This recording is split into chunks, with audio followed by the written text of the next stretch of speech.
happened back there. It was just very unusual, atypical, and I think we're all awaiting, the readout, because the way that it felt in the room was not good. It did not seem like things went well, and it seemed like Putin came in and steamrolled, got right into what he wanted to say, and got his photo next to the president and then left. Of course, that is only the piece of the picture that we have right now, and certainly President Trump, who is the host and who is the president, would not want to, I think, enable something that would make him look weak. All right, folks, we have some major breaking news. The Trump-Putin summit in Alaska has officially ended, and not only is there no peace deal between Russia and Ukraine, but it went so badly for Trump, he was so humiliated in public and on the global stage that not only did he leave the summit without taking any questions, but even Fox News reporters are publicly commenting that he was steamrolled by Putin, and Russian ambassadors are openly telling the press that not only was there no deal, there was no major breakthrough with respect to a deal. This was a brutal failure for a man who promised to wrap up this war in 24 hours. But before we unpack all that, if you end up liking this video and you want to support the channel, please be sure to hit the like, subscribe, and alert bells before you go. All right, folks, we have several clips to play. We're going to finish this one with Fox News reporter Jackie Heinrich and play some more. But we are eagerly awaiting to hear the background on that. And I will also note that we didn't see any sort of scowls on the faces of the likes of Steve Witkoff or Secretary Rubio or any of the other members of the U.S. delegation. And I think had it been concerning, we might have seen something there. But just to paint a picture for you of in the room, how it felt, what we're wondering about, what we need to know to put the pieces together and fully understand what we all just witnessed. Yeah, it's not very encouraging. She tried to throw a softball there at the end to make it easier going down to Fox News viewers who, of course, are rooting for Trump in great amount of curve. Well, if Marco Rubio and Steve Witkoff didn't seem scowly, but according to this Fox News reporter reporting on Fox News, it didn't look or feel good with respect to this notion of a Trump triumph. Here's another clip. I think you and me both, Brian, and everyone else in this room was also surprised. We were told that we were going to have an opportunity to put questions to both leaders after a joint press conference in the event that the meeting went well enough that they could set the stage for a second meeting. And the President Trump said if that didn't happen, he was likely to call off the joint presser and just address the media solo and then send Putin home. Neither of those things happened. And what was really stunning to me as someone who's been in a lot of these press conferences is there were a few things that were very unusual.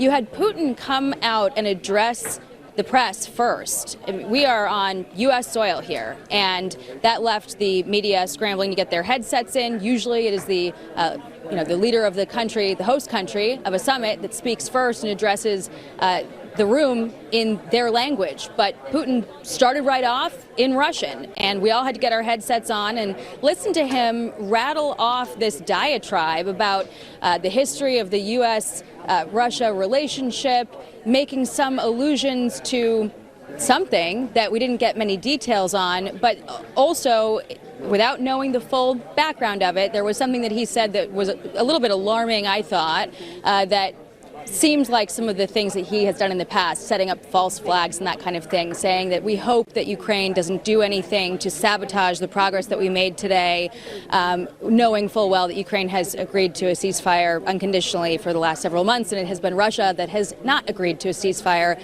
That was President Trump's main objective today. And when we did hear from the president, he said, we didn't get there, but we think that we can.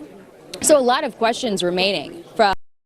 Yeah, a lot of questions remain. So again, note that Putin, this is why she said that Trump was steamrolled. Putin took the lead. Putin spoke first on U.S. soil, defying all convention, asserting himself, being the alpha in the room, making Trump some sort of beta loser by comparison. It went so bad that Trump already said, hey, listen, if this goes well, we're going to have a joint conference where we both answer questions.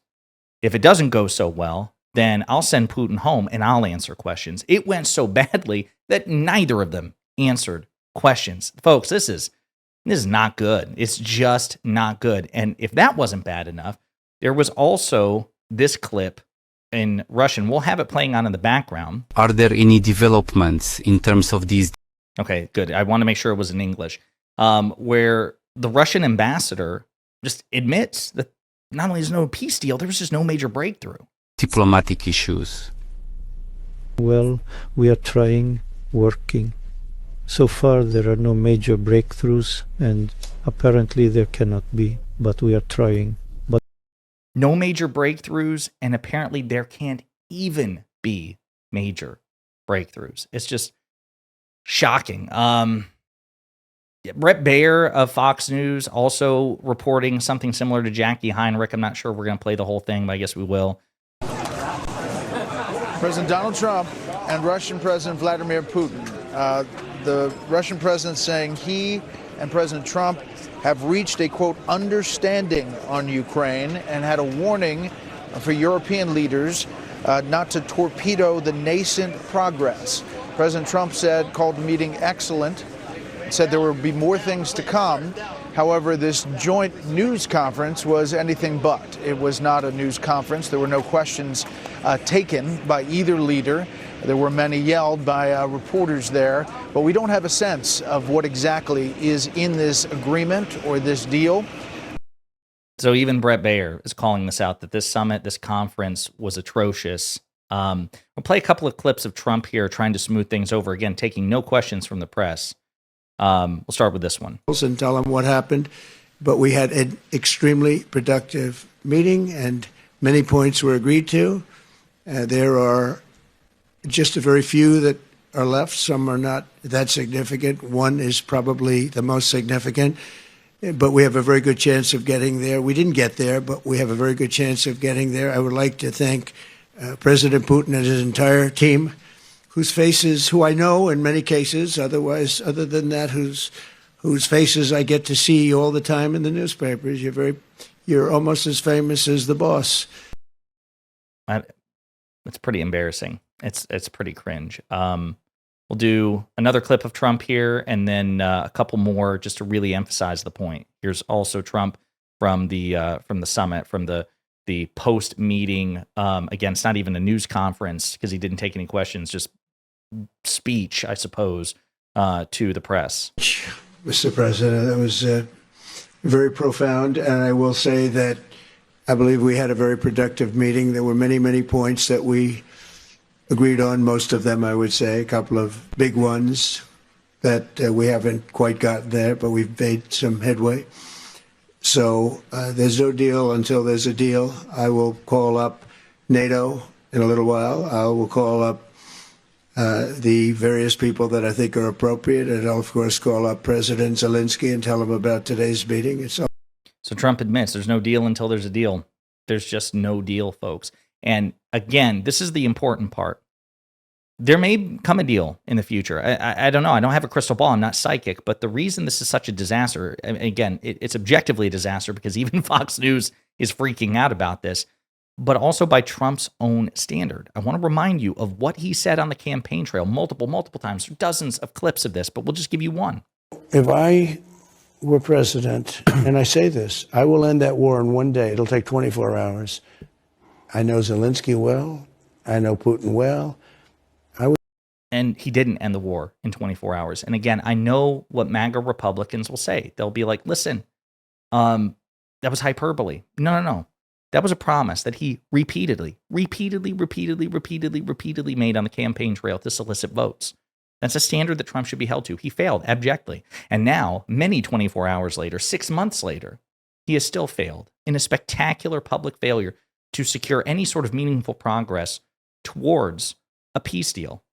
It is perfectly, not only reasonable, I would say we're obligated to hold that against Trump and condemn him for his failure in this respect, and don't grade him on a curve, and don't let him, squirm away from this. Centrists and, MAGA apologists, people like Piers Morgan and others will say, we can't hold Trump. No, we can.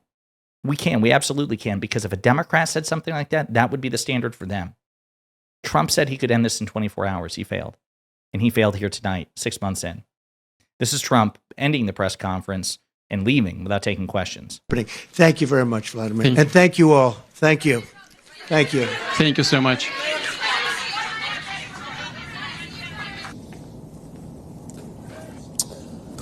All right, we see there President Trump and Russian leader Vladimir Putin shaking hands. And think about how media hungry Trump usually is.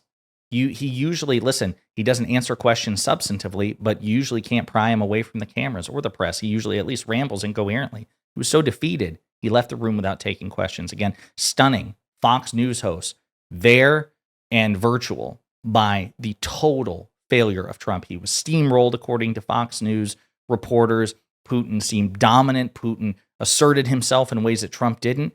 And it was a shocking failure of diplomacy, especially by Trump's high standards that he set for himself, which you should hold him to. There we have it. Who knows what the future will bring? Maybe Trump will be able to squeeze some sort of peace deal in the future. I rule nothing out. But tonight was an absolute objective failure for Donald Trump. And people should note that. In the meantime, let me know what you think in the comments.